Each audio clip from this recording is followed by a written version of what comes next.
YouTube, how's it going? Frogs Angels is back. This time we have some quarterback rankings for the 2018 NFL Draft. We're going to go through position by position. We'll eventually get through all of them. Still evaluating some prospects, some position groups, I should say. But quarterbacks, they're done. Any of these could change, but I'm not really one to change my opinion on guys. Like pro days don't really affect my opinion all that much. I usually like staying put on my original thought. Like last year, I think Deshaun Watson was my number one quarterback before that college season even, so I wasn't switching that. This year, a little closer though. More depth, obviously, at the quarterback position, but a lot closer between multiple guys, the top guys. But I'm gonna go in order. I'm not gonna go backwards. No suspense here, but or maybe a little bit. But we're gonna start with one. It is very close, but my number one quarterback is Baker Mayfield, just because how many things he can do, what he brings to the table, his confidence, his attitude. I love it.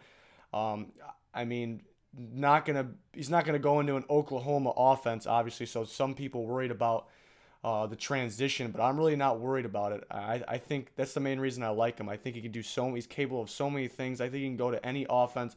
Obviously, there's going to be an offense that suits him best, maybe play action, maybe spread. But I think he'll be okay in a West Coast, anything really. I think he'll be good. He's got a tremendous arm. You look at, I'm not a big stats guy, but I think there is some stats that do carry over from some positions, and one being quarterback. Obviously, accuracy, which is measured by completion percentage, which that doesn't really change all that much. Depending on maybe if you had some bad weapons or some bad drops, then you could get better. But you're really not going to get much better at the next level. But he checks out in all those deep ball accuracy, pretty much everywhere on the field. Obviously, his short to intermediate routes are great. His red zone accuracy is perfect in the middle of the field. Excellent, smart quarterback. I think he has the right attitude. Some people don't like it. I think he's got it. Seems like the guys that are succeeding lately are the guys with that type of confidence, and I like it. So, not an easily number one quarterback this year. Watson was no brainer for me last year. It's not that simple, and he's not just that close to number two. It's maybe even number three, number four as well. But I like Baker Mayfield. Checks off pretty much every box. Maybe I'm not a big guy on the height thing. He's only 6 foot. That's why he wears number six. He says too, something to do with the number he was randomly given at Texas Tech, and because that's his height, he wants to remind himself that it doesn't matter. So I thought that was pretty cool. But I'm not worried about the height thing. I like the Russell Wilson comparisons. He's not going to be Russell Wilson. I'm not saying that, but I like it a lot. I think he'll be good. And before I show the rest of these quarterbacks, ranking the quarterbacks in general, honestly, even though I'm doing it and other people do it, honestly, it's kind of stupid. You kind of have to rank them for each team. So whatever these guys ends up in the right system, the right team, the right coaches, those are me the best ones. So it's really hard to rank them just in general like this. But if all these quarterbacks went to the perfect system that's perfect for them and had some weapons, um, there might be another number one. I'll get to him soon, who I'm thinking of. But number two is going to be Josh Rosen, maybe the best pocket passer. Had struggled with accuracy at times. His deep ball accuracy is pretty solid. Intermediate routes accuracy is pretty solid. Sideline throws, maybe not the best in the class, but pretty solid. People worried about his intangibles. I do like the way he moves in the pocket. But the biggest problem he can't be number one for why he's not number one for me is he's really only got one solid year under him. Maybe not the best offense line, not the best weapons. He did have Colton Miller blocking for him, but coaching wasn't all that great and didn't have really many other weapons besides that.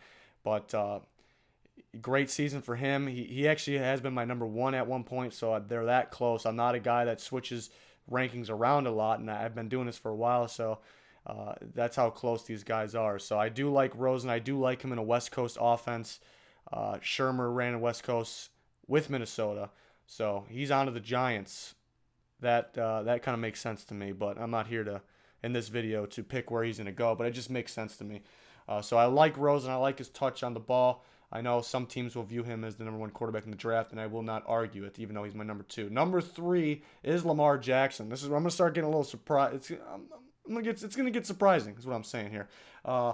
Maybe to some, but if you watch my videos, you should know Lamar Jackson, number three, that guy that I was talking about if everybody ends up in their perfect system, this guy could be the best one. I was tempted to put him at 1, but actually at times, like I said, doesn't really change that much. Actually at times is a question mark. He did not have a good supporting cast. Not a good line. He had maybe one good lineman in Christian.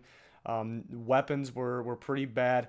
And it's hard to find me blaming receivers, not counting the drops, but blaming receivers for not being in a specific spot. I usually hate that when a quarterback throws interceptions and then they go blame the receiver. Well, he was supposed to be there. Well, the quarterback has eyes, doesn't he? So that's my take on that. But in this case, I will blame some of the receivers stopping routes short while the ball is already on its way and it's going to be a perfect ball. They'll stop the route short, and a lot of interceptions were because of drops. He did have a lot of normal drops.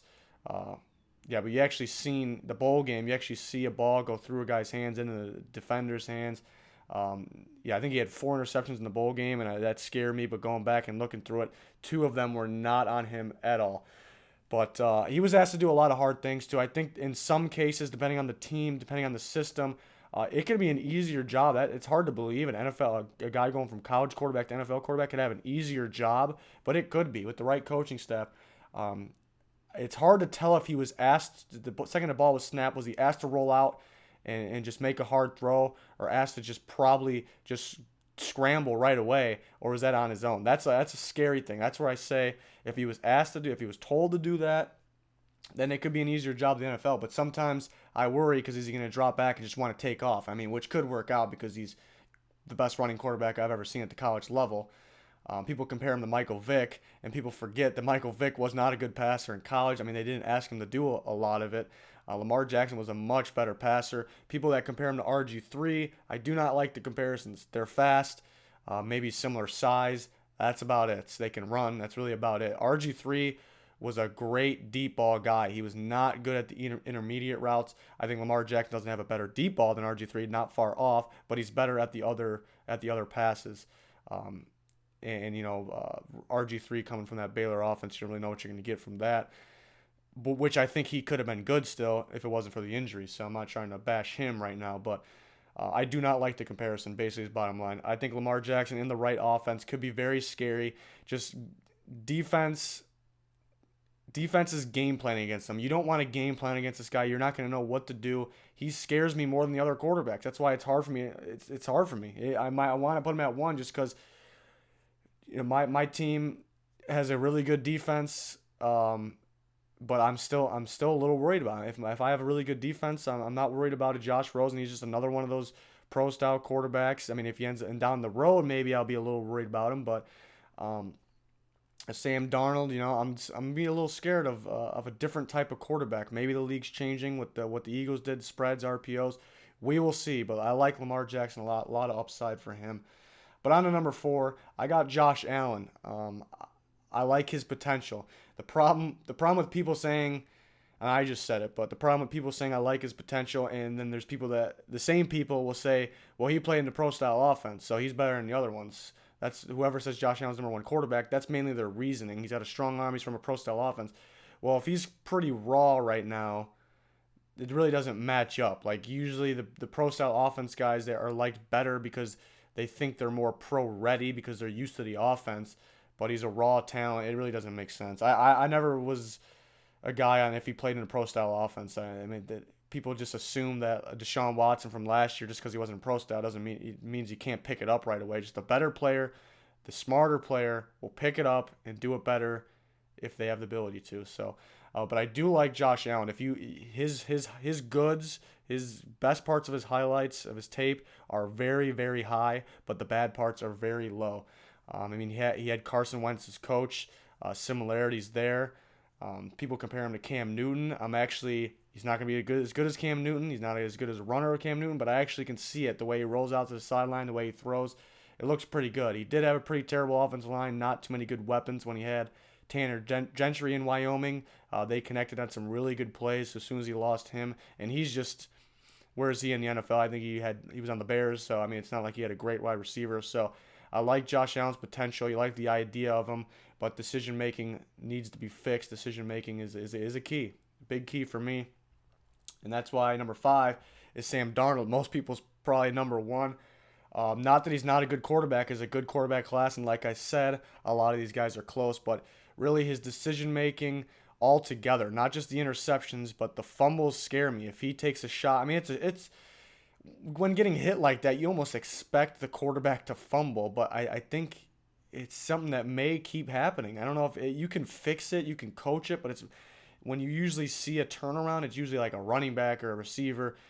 He's gonna need time to learn the offense, learn the mechanics. Is something I noticed recently is I don't really like his footwork either. So I mean he's good at throwing the sideline. We've seen him make some ridiculous throws. He same with Allen, but Allen I think his highs are higher, but maybe Darnold's lows aren't as low.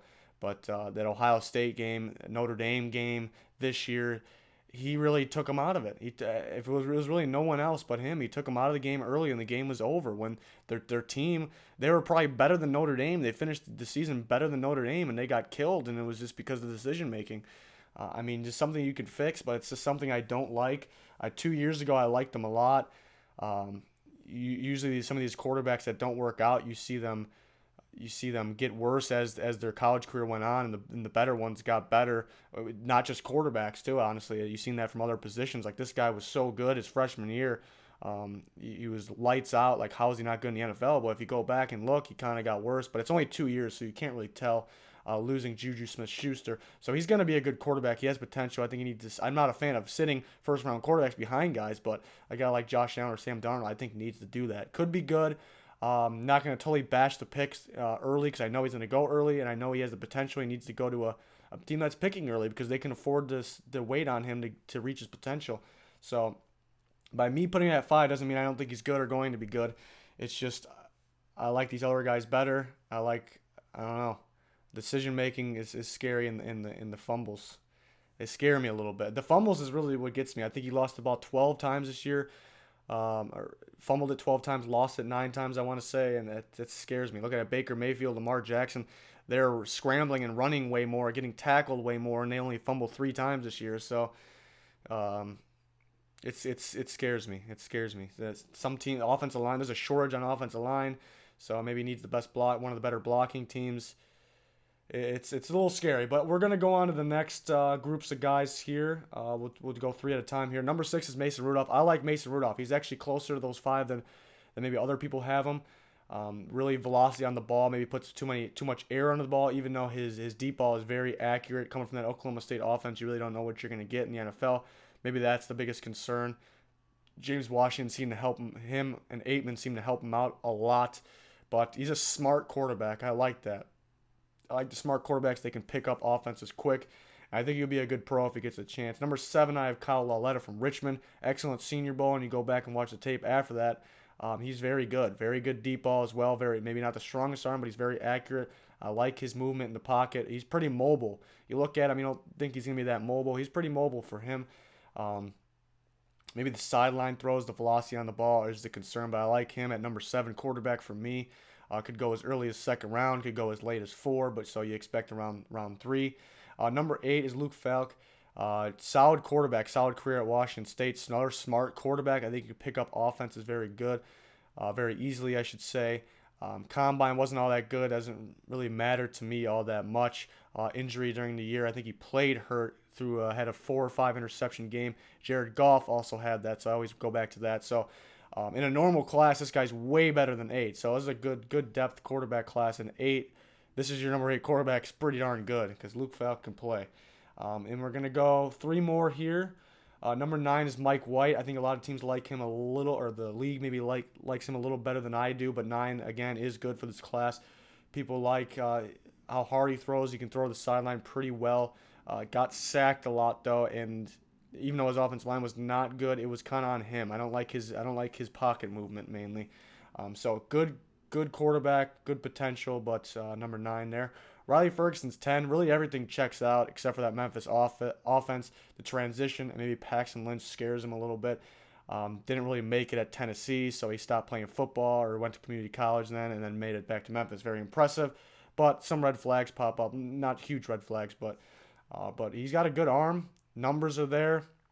Did have Anthony Miller saving him a few times, but Riley Ferguson, very good for number 10 quarterback. And then number 11 is Kurt Benkert.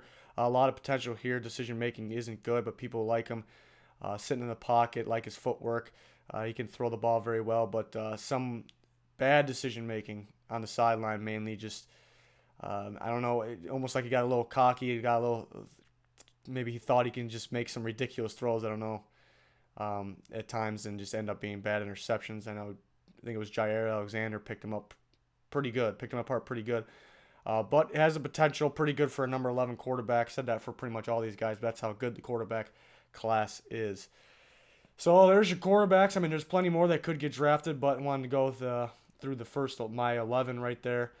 But that'll do it for this one. We're going to do all the positions eventually. We also have a GM mock draft in the works. We got 3 guys sitting down, deciding together who we would take in that situation. So that's pretty fun. That should be coming in the next week. Hopefully, they're separated by 8 picks, I believe. So we'll get to that. Plenty other draft coverage leading up to the draft and then NFL all year round. Thanks for watching. Please like, subscribe if you haven't already. That'll do it for this one. Goodbye.